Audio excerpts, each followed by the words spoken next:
నమస్కారం city news కు స్వాగతం. ఎన్నికల నిర్వహణ మోడల్ కోడ్ ఆఫ్ కాండక్ట్ అమలుపై అన్ని జిల్లాల కలెక్టర్లతో ప్రభుత్వ చీఫ్ సెక్రటరీ పునేఠా, రాష్ట్ర ఎన్నికల ప్రధానాధికారి గోపాలకృష్ణ ద్వివేది వీడియో కాన్ఫరెన్స్ నిర్వహించారు. వెలగపూడి సచివాలయం నుంచి నిర్వహించిన సమీక్షలో డీజీపీ ఠాకూర్తో పాటు ఇతర అధికారులు పాల్గొన్నారు. ఎన్నికల నిర్వహణపై ద్వివేది అధికారులకు పలు సూచనలు చేశారు.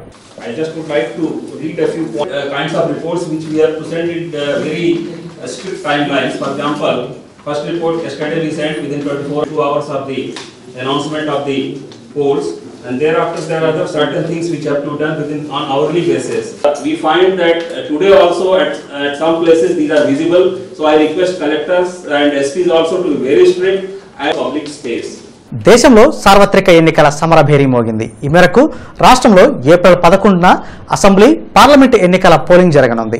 ఓటు హక్కు అనేది ప్రతి పౌరుడి ప్రాథమిక హక్కు కనుక తప్పనిసరిగా ఓటర్ జాబితాలో ఓటు ఉందో లేదో చెక్ చేసుకోవడం ఎంతైనా అవసరం. అయితే నూతనంగా ఓటర్ నమోదుకు ఫామ్ 6 దరఖాస్తుకు మరో 4 రోజులు గడువు పొడిగించారు.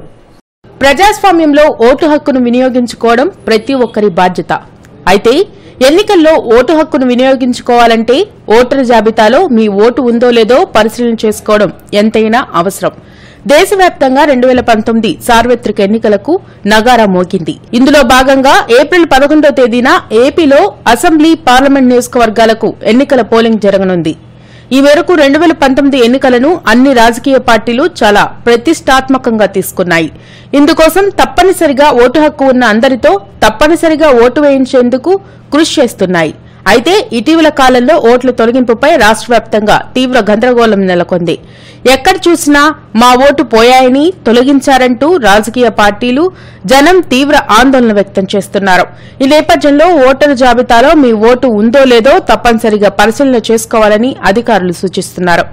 అదేవిధంగా ఎన్నికలకు ముందుగా నూతన ఓటర్ల నమోదుకు సైతం ఎన్నికల సంఘం మరో అవకాశం కల్పించింది. ఓటర్ల నమోదుకి ఈ నెల 15వ తేదీలోపుగా 18 సంవత్సరాలు నిండిన ప్రతి ఒక్కరూ ఫామ్ 6 ని దరఖాస్తు చేసుకోవాలని ప్రకటించారు. ఎన్నికల్లో ఓటు హక్కును వినియోగించుకోవడం ప్రతి ఓటరు బాధ్యత కనుక తప్పనిసరిగా ఓటు హక్కును పొందడం, ఆ ఓటు హక్కును సకాలంలో వినియోగించుకోవడం అందరి బాధ్యత. సార్వత్రిక ఎన్నికల సందర్భంగా ప్రతి ఒక్కరూ అప్రమత్తంగా ఉండాలని అధికార యంత్రాంగం సూచిస్తోంది. ఈ నెల 22వ తేదీన గురజాల తెలుగుదేశం పార్టీ అభ్యర్థిగా యలపతినేని శ్రీనివాసరావు నామినేషన్ వేయనున్నారు. పార్టీ శ్రేణులంతా ఆ రోజు తరలి రావాలని యలపతినేని పిలుపునిచ్చారు.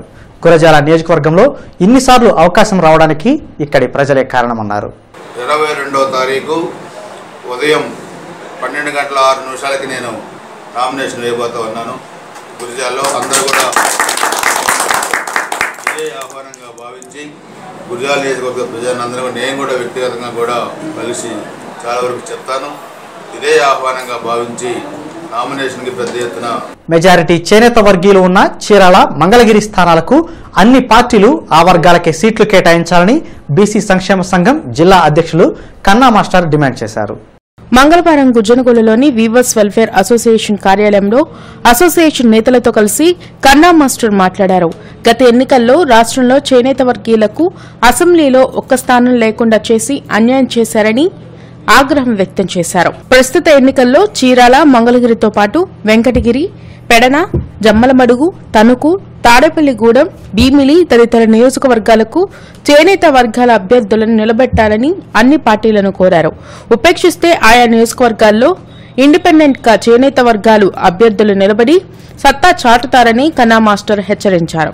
చీరాల, మంగళగిరిలో అన్ని పార్టీలు కేవలం వీవర్స్కే ఇచ్చి నిజంగా వీవర్స్ పట్ల, బీసీల పట్ల సరైనటువంటి అవగాహన ఉన్నది అని పార్టీలు నిరూపించుకోవాల్సిన అవసరం ఉంది.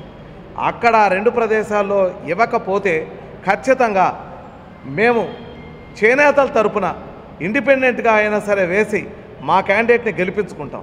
వైఎస్ఆర్సీపీ 9వ సంవత్సరంలోకి అడుగుపెట్టింది. ఈ సందర్భంగా పార్టీ జిల్లా కార్యాలయంలో పార్టీ ఆవిర్భావ వేడుకలు ఘనంగా జరిగాయి. వైఎస్సార్ కాంగ్రెస్ పార్టీ ఆవిర్భావ దినోత్సవం సందర్భంగా ఆ పార్టీ నేత అప్పిరెడ్డి పార్టీ శ్రేణులతో కలిసి పార్టీ జెండాని ఆవిష్కరించారు. అనంతరం కేక్ ను కట్ చేశారు. దివంగత మహానేత వైఎస్ రాజశేఖర రెడ్డి ఆశయాల సాధన ధ్యేయంగా 2011 మార్చి 12న వైఎస్సార్ కాంగ్రెస్ పార్టీ ఆవిర్భవించిందని తూర్పు ఎమ్మెల్యే ముస్తఫా పేర్కొన్నారు. గత 8 సంవత్సరాలుగా ప్రజా జీవితంలో సవాళ్లు, కష్టాలు, నష్టాలను ఎదుర్కొంటూ జగన్ పార్టీని నడుపుతున్నారని వైఎస్సార్సీపీ నేత అప్పిరెడ్డి అన్నారు. కార్యక్రమంలో పార్టీ నాయకులు రమేష్ గాంధీ, ఉండవల్లి శ్రీదేవి, చంద్రగిరి యేసరత్నం తదితరులు పాల్గొన్నారు. వైఎస్ రాజశేఖర ఆశయాల కోసం జగన్మోహన్ రెడ్డి గారు మా నాయకుడు ఏ విధంగా రాష్ట్రం కోసం, రాష్ట్ర ప్రజల కోసం ఎవరినైనా ఎదిరించి ముందుకు సాగుతున్న వ్యక్తి మా జగన్మోహన్ రెడ్డి. అందుకే మీ అందరూ తెలియజేస్తున్న వైఎస్ రాజశేఖర ఆశయాల కోసం పుట్టిన మా జగన్మోహన్ రెడ్డి గారికి ప్రతి ఒక్కరు అండగా ఉండాలని అన్నీ కూడా సర్దుకున్నాం. కార్యకర్తలుగా అన్నీ కూడా దిగమింగుకున్నాం. ఒకటే ఒక ధ్యేయం, రాజశేఖర రెడ్డి గారి ఆశయాలు బతకాల, జగన్మోహన్ రెడ్డి గారు ముఖ్యమంత్రి కావాలని. ప్రకృతి సేద్యంపై రైతులకు అవగాహన కల్పించేందుకు ప్రభుత్వం శ్రీకారం చుట్టింది. ఈ నేపథ్యంలో జడ్పీ సమావేశ మందిరంలో అవగాహన సదస్సు జరిగింది. రైతులకు ప్రకృతి సేద్యం లాభసాటిగా ఉంటుందని జిల్లా ప్రాజెక్ట్ కోఆర్డినేటర్ రాజకుమారి అన్నారు. జడ్పీ సమావేశ మందిరంలో ప్రకృతి సేద్యంపై రైతులకు అవగాహన కార్యక్రమం జరిగింది. తక్కువ పెట్టుబడితో అధిక ఉత్పత్తులను సాధించవచ్చని ఆమె తెలిపారు. విచ్చలవిడిగా రసాయనిక ఎరువులను వినియోగించడం వలన రైతుల పెట్టుబడి పెరగడంతో వారు తీవ్ర ఇబ్బందులకు గురవుతున్నారు. ఒక యాప్ ద్వారా మేము నమోదు చేసుకుంటున్నాము. ఇక్కడ వచ్చేసి ఈరోజు తెనాలి, సత్తినపల్లి, పిడుగురాళ్ళ, రేపల్లె, క్రోసూరుకు సంబంధించినటువంటి అంటే మా సీఏలు, సిఆర్పీలు, మా స్టాఫ్, మా క్షేత్రస్థాయి సిబ్బంది ఇక్కడ ఉండి మరి ఈ జెడ్పీఎన్ఎఫ్ని మా దగ్గర ఉన్నటువంటి రైతులందరినీ కూడా మేము ఇంకా ఎలా వాళ్ళ చేత ఇంకా బాగా ఎలా చేయించాలనే ఒక ప్రణాళిక తయారు చేసుకుంటున్నాము. సో మా రోజువారీ పనుల్లో భాగంగా మరి ఇది కూడా జరుగుతూ ఉంది. మా క్షేత్రస్థాయి సిబ్బంది ఎవరైతే ఉన్నారో కొత్తగా ఓట్లు నమోదు చేసుకునేందుకు ఈ నెల 15వ తేదీ వరకు గడువు ఉండడంతో నగరంలో పలు ప్రాంతాల్లో ఓటర్ నమోదు కేంద్రాలను ఏర్పాటు చేశారు. టీడీపీ ఆధ్వర్యంలో 38వ డివిజన్లో డివిజన్ నేతలు రవి, మల్లికార్జునరావు, బసవేశ్వరరావు, తిరుపతయ్య ఆధ్వర్యాన ఓటరు నమోదు కేంద్రాన్ని ఏర్పాటు చేశారు. ఓటు హక్కు లేని ప్రతి ఒక్కరూ ఈ నెల 15వ తేదీలోపు నమోదు చేసుకోవాలని నేతలు సూచించారు. ఓటర్లు నమోదు కార్యక్రమం జరుగుతుంది. ఎంక్వైరీ ఓటర్లు అందరూ 38వ డివిజన్ ఓటర్లు ఎంక్వైరీ చేసుకోవాల్సిందిగా ప్రజలను విజ్ఞప్తి చేస్తున్నాం. ఈరోజు ఉదయం గుంటూరు పశ్చిమ నియోజకవర్గంలో 38వ డివిజన్లో ఓటర్ సర్వే కార్యక్రమం నిర్వహించడం జరుగుతుంది.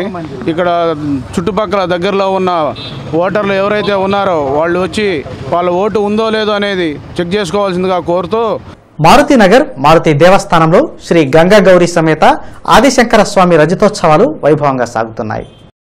ఆలయ కమిటీ కార్యదర్శి శ్రీనివాసరావు ఆధ్వర్యాన వేద పండితుల శాస్త్రోక్త మంత్రోచ్చరణల మధ్య ఈ ఉత్సవాలు సాగుతున్నాయి. మంగళవారం శ్రీ వల్లి దేవసేన సుబ్రహ్మణ్యేశ్వర స్వామి కళ్యాణోత్సవం కమనీయంగా సాగింది.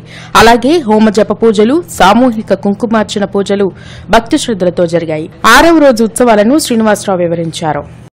రాష్ట్ర స్థాయి ఆధ్యాత్మిక తాళభజన పోటీలో ఈరోజు చివరి రోజు. ఈ రోజున 15 మంది సమాజాలు పాల్గొంటున్నాయి.